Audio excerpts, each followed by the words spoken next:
Hello everyone, नमस्कार आप सभी को। आज इस 257वें दिन के वीडियो में आप सभी का स्वागत है। आज मैं आपको 20 महत्वपूर्ण प्रश्न बताऊंगा जो भूतपूर्व संगीत की प्रतियोगी परीक्षाओं में तो पूछे ही जा चुके हैं। हो सकता है ये प्रश्न आगे आने वाली परीक्षाओं में भी पूछे जाएं, इसलिए आप इन प्रश्नों को ध्यान से देखिए, ठीक है। तो आइए देर न करते हुए इन प्रश्नों को देखते हैं। आज का पहला प्रश्न है, पाश्चात्य संगीत में धैवत स्वर का मान है। पाश्चात्य संगीत में धैवत स्वर का मान है 400। धैवत स्वर का मान जो पाश्चात्य संगीत में है वो है 400, ठीक है। अगला प्रश्न है, दो मात्राओं के समान विश्रांति को कहते हैं। दो मात्राओं के समान विश्रांति को लय कहते हैं। लय, ठीक। दो मात्राओं के समान विश्रांति को लय कहते हैं, ठीक है। अगला प्रश्न है, अन्नपूर्णा देवी के पिता गुरु हैं। अन्नपूर्णा देवी जी के पिता गुरु हैं बाबा अलाउद्दीन खां। आपको बाबा अलाउद्दीन खां के अलावा उस्ताद अलाउद्दीन खां भी कहा जाता है। आप अन्नपूर्णा देवी के पिता गुरु हैं, ठीक है। अगला प्रश्न है, तबले पर दिल्ली और पूरब पुस्तक को लिखा है। तबले पर दिल्ली और पूरब ये पुस्तक का नाम है। इसको लिखा है पंडित सत्यनारायण वशिष्ठ जी ने। पंडित सत्यनारायण वशिष्ठ जी ने तबले पर दिल्ली और पूरब नाम की पुस्तक को लिखा है। अगला प्रश्न है, प्रथम मात्रा पर खाली वाली ताल है। प्रथम मात्रा पर कौन सा ऐसा ताल है जिसमें खाली होता है? तो वो है रूपक ताल। रूपक ताल 7 मात्रा की ताल है और इसमें पहली मात्रा पर खाली का चिन्ह होता है। अगला प्रश्न है, फरदोस्त ताल की मात्रा है। फरदोस्त ताल की मात्रा है 14 मात्रा।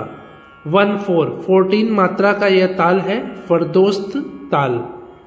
अगला प्रश्न है, एक ताल की मात्रा है।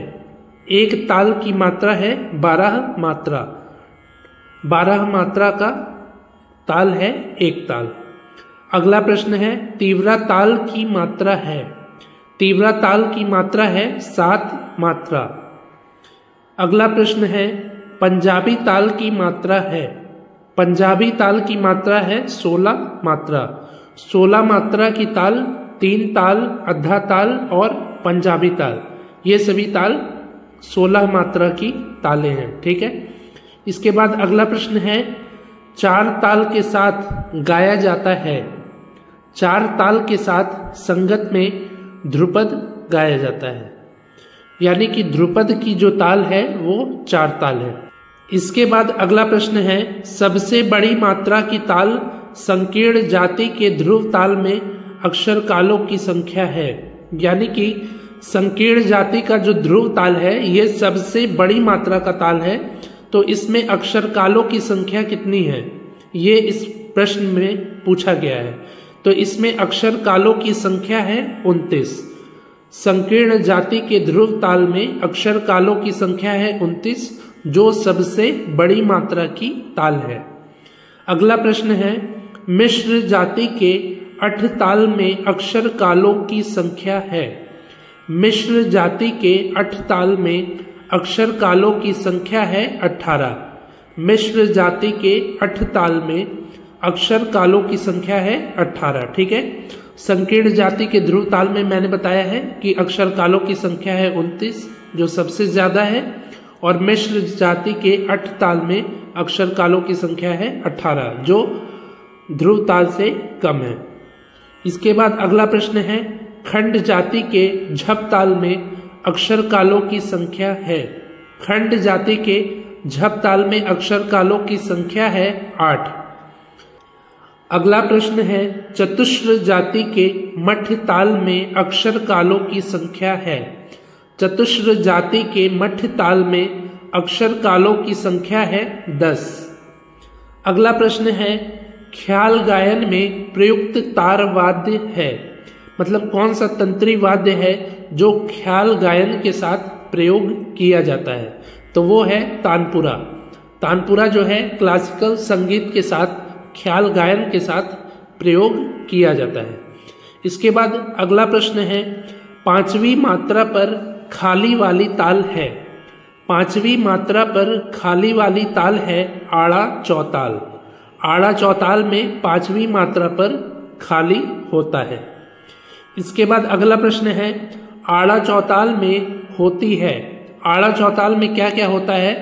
तो आड़ा चौताल की मात्रा है 14 मात्रा, इसमें 7 विभाग होते हैं और पांचवी मात्रा पर खाली होती है। ठीक है। इसके बाद अगला प्रश्न है, कर्नाटक संगीत का 8 ताल चतुश्र जाति हिंदुस्तानी किस ताल के समान है?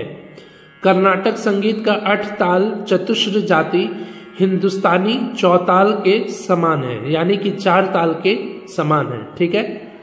इसके बाद अगला प्रश्न है, मिश्र जाति की त्रिपुट ताल में मात्रा होती है। मिश्र जाति की त्रिपुट ताल में 11 मात्रा होती है।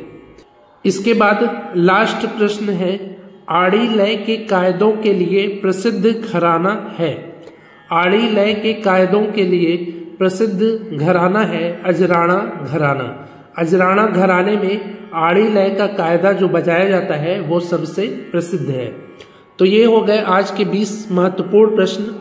मैं कभी कभी इन प्रश्नों को बोलते वक्त ठीक है का यूज करता हूँ, तो आप इसको कुछ गलत नहीं समझिएगा, क्योंकि ये मेरा थोड़ा सा आदत भी हो चुका है।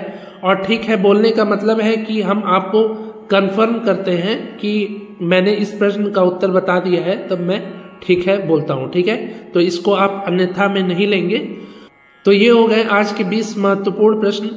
ऐसे ही मैं प्रतिदिन 20-20 महत्वपूर्ण प्रश्नों को आगे भी बताता रहूंगा। और मैंने आज से पहले 256 वीडियो में ऐसे ही 20-20 महत्वपूर्ण प्रश्नों को बताया है, जो भूतपूर्व संगीत की प्रतियोगी परीक्षाओं में पूछे जा चुके हैं और आगे भी पूछे जाने की पूरी संभावना है।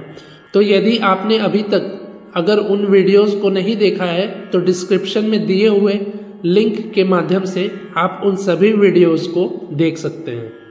तो मिलते हैं ऐसे ही अगली नए वीडियो में। तब तक के लिए नमस्कार, धन्यवाद।